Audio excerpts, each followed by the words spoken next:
ಇವತ್ತು ನಾನೊಂದು ರೆಸಿಪಿಯನ್ನು ಮಾಡಿ ತೋರಿಸ್ತಾ ಇದ್ದೀನಿ. ಇದನ್ನು ಆಷಾಢ ಮಾಸದ ಸ್ಪೆಷಲ್ ರೆಸಿಪಿ ಅಂತಲೂ ಕರಿಬೋದು.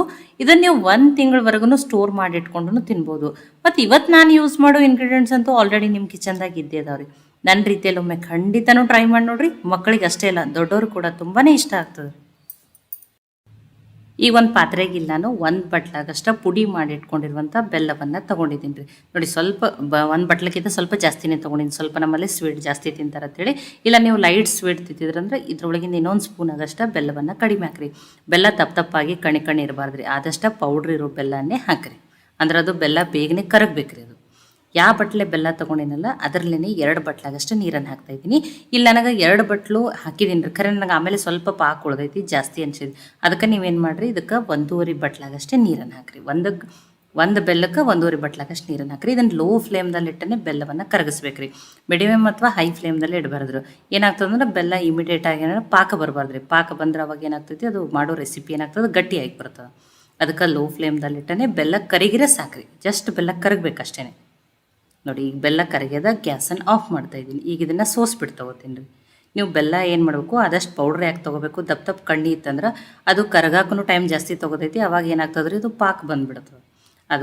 ಅದಕ್ಕೆ ಸಲುವಾಗಿಯೇ ನೀವು ಪೌಡ್ರ್ ಇರೋ ಬೆಲ್ಲನೇ ತೊಗೊರಿ. ಈಗ ಇದನ್ನು ಸೋಸ್ಬಿಟ್ಟು ತೊಗೊಂಡಿದ್ದೀನಿ.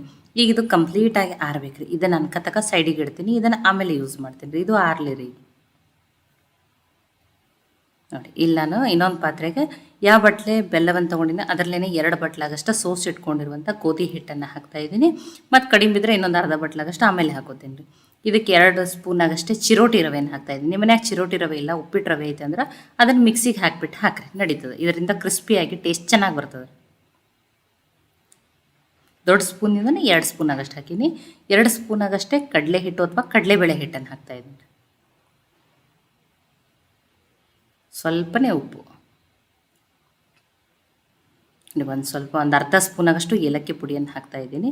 ಫ್ಲೇವರ್ ಚೆನ್ನಾಗಿ ಬರ್ತದೆ. ಮತ್ತು ನೀವು ಸೊಂಪು ಮತ್ತು ಇದಕ್ಕೆ ಶುಂಠಿ ಪೌಡ್ರನ್ನಾದ್ರೂ ಹಾಕ್ಬೋದು ರೀ. ಅದು ಫ್ಲೇವರ್ ಇಷ್ಟ ಅಂದರೆ.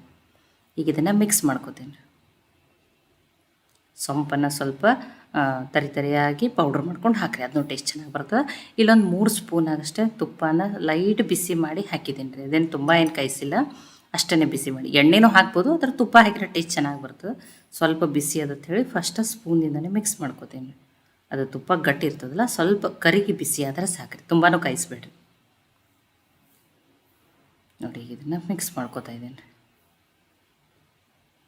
ನೋಡಿ, ಹಿಟ್ಟು ಈ ರೀತಿ ಬೈಂಡ್ ಆಗ್ಬೇಕ್ರಿ. ಅಂದ್ರೆ ಹಾಕಿರೋ ತುಪ್ಪ ಕಡಿಮೆ, ಇಲ್ಲ ನಿಮ್ಗೆ ಕಡಿಮೆ ಅನ್ಸಕತ್ತಿದ್ರೆ ಇನ್ನೊಂದು ಸ್ಪೂನಾಗಷ್ಟು ತುಪ್ಪ ಹಾಕೋರಿ, ನಡೀತದೆ. ಈಗ ನೋಡಿರಿ, ಆ ಬೆಲ್ಲವದ ಕರಗಿಸಿಟ್ಕೊಂಡಿವಲ್ರಿ, ಅದನ್ನು ಹಾಕೊಂಡು ಮತ್ತು ಇದೂ ಕಂಪ್ಲೀಟಾಗಿ ಆರಿರ್ಬೇಕ್ರಿ. ಬಿಸಿ ಇದ್ದಿದ್ದನ್ನು ಹಾಕಬೇಡ್ರಿ.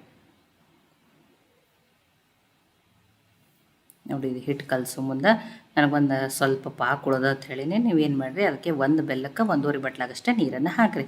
ಅದು ಮೀಡಿಯಮ್ ಅಥವಾ ಹೈ ಫ್ಲೇಮ್ದಲ್ಲಿ ಇಡಬೇಡ್ರಿ. ಲೋ ಫ್ಲೇಮ್ದಲ್ಲಿ ಇಟ್ಟ ಬೆಲ್ಲವನ್ನು ಕರಗಿಸ್ರಿ. ಅದು ಪಾಕ ಬರಬಾರ್ದು, ಗಟ್ಟಿ ಆಗ್ತದೆ. ನೋಡಿ, ಸ್ವಲ್ಪ ಹಾಕಿ ಹಿಟ್ಟನ್ನು ಕಲಸಿ ರೆಡಿ ಮಾಡ್ಕೊತೀನಿ ರೀ. ಸಾಫ್ಟಾಗಿಯೇ ಹಿಟ್ಟನ್ನು ಕಲಸಿ ರೆಡಿ ಮಾಡ್ಕೋಬೇಕು. ನಾನು ಹಿಟ್ಟು ಇನ್ನೊಂದು ಸ್ವಲ್ಪ ಹಿಡಿಸ್ತೈತೆ ಅನ್ನೋಕ್ಕೆ ಅದಕ್ಕೆ ಮತ್ತು ಫಸ್ಟ್ 2 ಬಟ್ಲು ಹಾಕ್ಕೊಂಡಿದ್ದಿಲ್ಲ, ಇನ್ನೂ ಈಗ 2 ಸಲ ಹಾಕ್ಕೊಂಡಿದ್ದೀನಿ. ಈ ಒಂದು 2.5 ಬಟ್ಲಾಗಷ್ಟೇ ಹಿಟ್ಟನ್ನು ಹಾಕಿದ್ದೀನಿ ರೀ ನಾನು. ನೋಡಿ, ಇಷ್ಟು ಹಾಕಿರೂ ಒಂದು ಸ್ವಲ್ಪ ಪಾಕ ಉಳ್ದದ ರೀ ನಾನು. ನೋಡಿ, ಇಷ್ಟು ಉಳ್ದದ. ನೋಡಿ, ಸಾಫ್ಟಾಗಿಯೇ ಹಿಟ್ಟನ್ನು ಕಲಸಿ ರೆಡಿ ಮಾಡ್ಕೊತೀನಿ ರೀ. ನೋಡಿ, ಮೆಜರ್ಮೆಂಟನ್ನು ನಾನು ಯಾವ ರೀತಿ ತೋರಿಸಿನಲ್ಲ ಅದೇ ರೀತಿ ಕರೆಕ್ಟಾಗಿಯೇ ಹಾಕಿರಿ, ಪರ್ಫೆಕ್ಟಾಗಿಯೇ ಬರ್ತಾವೆ. ನೋಡಿ, ಈ ರೀತಿ ಸಾಫ್ಟಾಗಿಯೇ ಹಿಟ್ಟನ್ನು ಕಲಸಿ ರೆಡಿ ಮಾಡ್ಕೊ. ಇದರಲ್ಲಿ ರವೆ ಹಾಕಿದಲ್ಲ ರೀ, ಆ ರವೆ ಒಂದು ಸ್ವಲ್ಪ ನೆನೆಲಿ, ಅದಕ್ಕೆ ಮುಚ್ಚಿ ಒಂದು 10 ನಿಮಿಷ ತೆಗೆದಿರ್ತೀನಿ. ನೋಡಿ, ಈ ರೀತಿ ಸಾಫ್ಟಾಗಿಯೇ ಹಿಟ್ಟನ್ನು ಕಲಸಿದ್ದೀನಿ. ಒಂದು ಸ್ವಲ್ಪ ತುಪ್ಪನೂ ಹಚ್ಚಿದ್ದೀನಿ ರೀ. ಈಗ ಮುಚ್ಚಿ ಒಂದು 10 ನಿಮಿಷ ಸೈಡಿಗೆ ಇಡ್ತೀನಿ ರೀ ಇದನ್ನು. ನೋಡಿರಿ, 10 ನಿಮಿಷ ಆಗಿದೆ. ನೋಡಿ, ಹಿಟ್ಟು ನೆನೆದು ಇನ್ನೂ ಸಾಫ್ಟ್ ಆಗ್ಯದ್ರಿ ಅದು. ನೋಡಿ, ಈಗ ಇದಕ್ಕೆ ಇನ್ನೊಂದು ಚೂರು ಇದನ್ನು ನಾದ್ಕೋತೀನಿ ರೀ. ನಾದ್ಕೊಂಡು ಉಳ್ಳಿಗಳನ್ನ ಮಾಡ್ಕೋತೀನಿ. ಚಪಾತಿ ಸೈಜದಲ್ಲ, ದೊಡ್ಡ ಸೈಜದ ಉಳ್ಳಿಗಳನ್ನೇ ಮಾಡ್ಕೋಬೇಕು.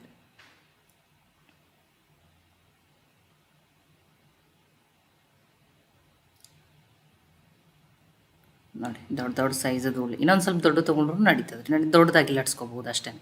ನೋಡಿ, ಇಷ್ಟಿಷ್ಟನ್ನು ತೊಗೊಂಡಿದ್ದೀನಿ ನಾನು. ಉಳಿದಿದ್ದನ್ನು ಒಮ್ಮೆಲೆ ರೆಡಿ ಮಾಡ್ಕೋತೀನಿ ರೀ ನಾನು. ನೋಡಿ, ಒಮ್ಮೆಲೆ ರೆಡಿ ಮಾಡಿ ಇಟ್ಕೊಂಡಿದ್ದೀನಿ. ಈಗ ಲಟ್ಟಿಸ್ಬಿಟ್ಟು ತೋರಿಸ್ತೀನಿ ರೀ ನಾನು ನಿಮಗೆ. ನೋಡಿ, ನಾನು ಚಪಾತಿ ಮಾಡೋ ತಗಡ ಮೇಲೆ ಲಟ್ಟಿಸ್ತಾ ಇದ್ದೀನಿ. ನೀವು ಹೋಳಿಗೆ ಮಾಡೋ ಶೀಟ್ ಮೇಲೆ ಲಟ್ಸ್ಕೋಬೋದು. ಆದಷ್ಟೇ ಇದನ್ನೊಂದು ಸ್ವಲ್ಪ ಎಣ್ಣೆ ಹಚ್ಚಿ ತಿರುಗಿ ಹಾಕ್ತಾಯಿದ್ದೀನಿ. ದಪ್ಪಾಗಿಯೇ ಲಟ್ಸ್ಕೋಬೇಕ್ರಿ ಇದನ್ನು, ತೆಳುವಾಗಿ ಲಟ್ಸ್ಕೋಬಾರ್ದು. ಇಲ್ಲ ಉಳ್ಳಿ ಇನ್ನೊಂದು ಸ್ವಲ್ಪ ದೊಡ್ಡ ತೊಗೊಂಡು ಇನ್ನೊಂದು ಸ್ವಲ್ಪ ದೊಡ್ಡದಾಗಿನೂ ಲಟ್ಸ್ಕೋಬೋದು ರೀ ನೀವು.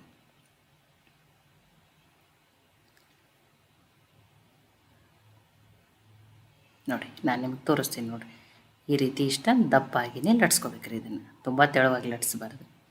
ನೋಡಿ, ಇದಕ್ಕೊಂದು ಸ್ವಲ್ಪ ಇನ್ನೊಂದು ಸ್ವಲ್ಪ ಟೇಸ್ಟ್ ಬರ್ಲತ್ತೆ ಸ್ವಲ್ಪ ಗಸಗಸೆಯನ್ನು ಹಾಕ್ತಾಯಿದ್ದೀನಿ. ನಿಮ್ಮ ಗಸಗಸೆ ಇಲ್ಲ ಅಂದ್ರೆ ನೀವೇನು ಮಾಡ್ಬೋದು, ಬಿಳಿ ಎಳ್ಳನ್ನು ಅದನ್ನು ಹಾಕ್ಬೋದು, ಅದನ್ನು ಟೇಸ್ಟ್ ಚೆನ್ನಾಗಿ ಬರ್ತದೆ.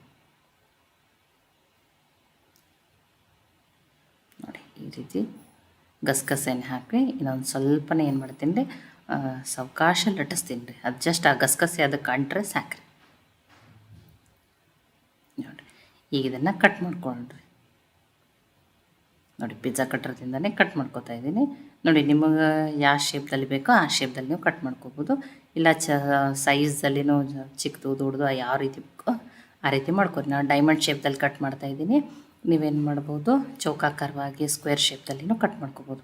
ನೋಡಿ, ಎಷ್ಟು ಪರ್ಫೆಕ್ಟಾಗಿ ಎಷ್ಟು ಚೆನ್ನಾಗಿ ಬಂದವು ನೋಡಿರಿ. ಆಲ್ರೆಡಿ ಎಣ್ಣೆನೂ ಕೈಲಿಕ್ಕೆ ಇಟ್ಟೀನಿ ರೀ, ಎಣ್ಣೆನೂ ಕಾಯ್ದದ ನೋಡಿರಿ. ಈಗ ಇದನ್ನು ಎಣ್ಣೆಲಿ ಕರೆದ್ಬಿಟ್ಟು ತಗೊಳ್ಳೋಣ. ಗ್ಯಾಸು ಮೀಡಿಯಮ್ ಫ್ಲೇಮ್ದಲ್ಲಿನೇ ಇರಲಿ ರೀ.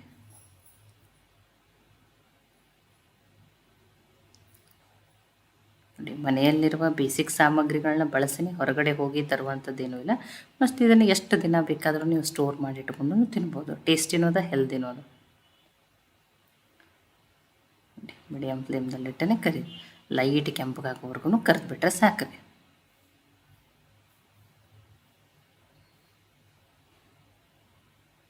ನೋಡಿರಿ, ನಾವು ಇನ್ನೂವರೆಗೂ ಮಾಡಿಲ್ಲ ಅನ್ನೋರು ಈ ರೀತಿ ಮೆಜರ್ಮೆಂಟನ್ನು ಕರೆಕ್ಟಾಗಿಯೇ ಹಾಕಿ ಮಾಡಿರಿ, ಪರ್ಫೆಕ್ಟಾಗಿಯೇ ಮಾಡ್ಬೋದು. ಈ ರೆಸಿಪಿಯನ್ನು ಇಲ್ಲ ಬರಲ್ಲ ಇದು ಕೆಡ್ತದತ್ತೇನೂ ಇಲ್ಲ ರೀ. ನೋಡಿ, ಎಷ್ಟು ಚೆನ್ನಾಗಿ ಬಂದವು, ಮತ್ತು ಒಂದು ಚೂರು ಎಣ್ಣೆ ಹಿಡ್ಕೊಳ್ಳಲ್ಲ ರೀ ಇವು.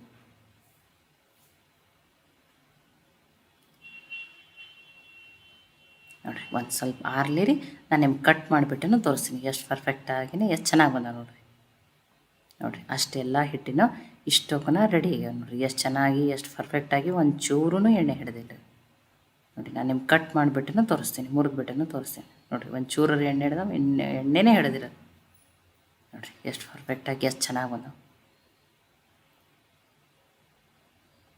ನೋಡಿ, ನಾವು ಮಾಡೀವಿ, ಎಣ್ಣೆ ಹಿಡ್ದಾವು, ನಮಗೆ ಚೆನ್ನಾಗಿ ಬಂದಿಲ್ಲ ಅನ್ನೋರು ಈ ರೀತಿ ಪರ್ಫೆಕ್ಟಾಗಿ ಮೆಜರ್ಮೆಂಟ್ ಕರೆಕ್ಟಾಗಿ ಹಾಕಿ ಮಾಡಿರಿ, ನಿಮ್ಮೂ ಇಷ್ಟು ಚೆನ್ನಾಗಿಯೇ ಬರ್ತಾವೆ. ಎಷ್ಟು ಚೆನ್ನಾಗಿ ಇವು ನಮ್ಮ ಉತ್ತರ ಕರ್ನಾಟಕದ ಕಡೆ ನಾವು ಇದನ್ನೇನಂತಂದ್ರೆ ಕಾಪಣಿ ಅಂತ ಕರಿತೀವಿ ರೀ. ಇದು ನಮ್ಮ ಆಷಾಢ ಮಾಸದಲ್ಲಿ ಇದನ್ನು ನಾವು ಮಾಡ್ತೀವಿ ರೀ. ನೋಡಿ, ಕೆಲವೊಂದನ್ನು ಬಿಳಿ ಎಳ್ಳನ್ನು ಒಂದು ಉಳ್ಳಿಗೆ ನಾನು ಬಿಳಿ ಎಳ್ಳನ್ನು ಹಾಕಿಬಿಟ್ಟು ಮಾಡ್ಕೊಂಡಿದ್ದೆ, ಅದನ್ನೂ ಟೇಸ್ಟ್ ಚೆನ್ನಾಗಿ ಬರ್ತದೆ. ನೋಡಿರಿ, ಟೇಸ್ಟಿನೋ ಅದ ಹೆಲ್ದಿನೋ ಅದ. ಎರಡೆರಡು ಡಬ್ಬದಾಗ ಹಾಕಿ ನೀವು ಎಷ್ಟು ದಿನ ಬೇಕಾದರೂ ಸ್ಟೋರ್ ಮಾಡಿ ಇಟ್ಕೊರಿ. ಮತ್ತು ಮಕ್ಕಳಿಗೆ ನಾವು ಶಾರ್ಟ್ ಬ್ರೇಕಿಗೆ ಏನಾದರೂ ಇದು ಈ ರೀತಿ ಮಾಡಿ ಹೆಲ್ದಿಯಾಗಿನೂ ಹಾಕಿ ಕೊಡ್ಬೋದು. ಟೇಸ್ಟಿನೂ ಇರ್ತದೆ, ಹೆಲ್ದಿನೂ ಇರ್ತದೆ. ಈ ಆಷಾಢ ಮಾಸದ ಸ್ಪೆಷಲ್ ಕಾಪಣಿ ರೆಸಿಪಿ ನಿಮಗೆ ಇಷ್ಟ ಆಗಿದ್ರೆ ಲೈಕ್ ಮಾಡಿ, ಶೇರ್ ಮಾಡಿ, ಕಮೆಂಟ್ ಮಾಡಿರಿ. ಖಂಡಿತನೂ ಟ್ರೈ ಮಾಡಿ ನೋಡಿರಿ. ನಿಮಗೆ ಏನಾದರೂ ಸಲಹೆಗಳನ್ನು ಕೊಡೋದಿದ್ರೆ ನೀವು ಕಮೆಂಟ್ನಲ್ಲಿ ನನಗೆ ತಿಳಿಸ್ಬೋದು. ಮತ್ತೆ ಒಳ್ಳೆ ರೆಸಿಪಿ ಜೊತೆ ಸಿಗೋಣ. ಎಲ್ಲರಿಗೂ ಧನ್ಯವಾದಗಳು.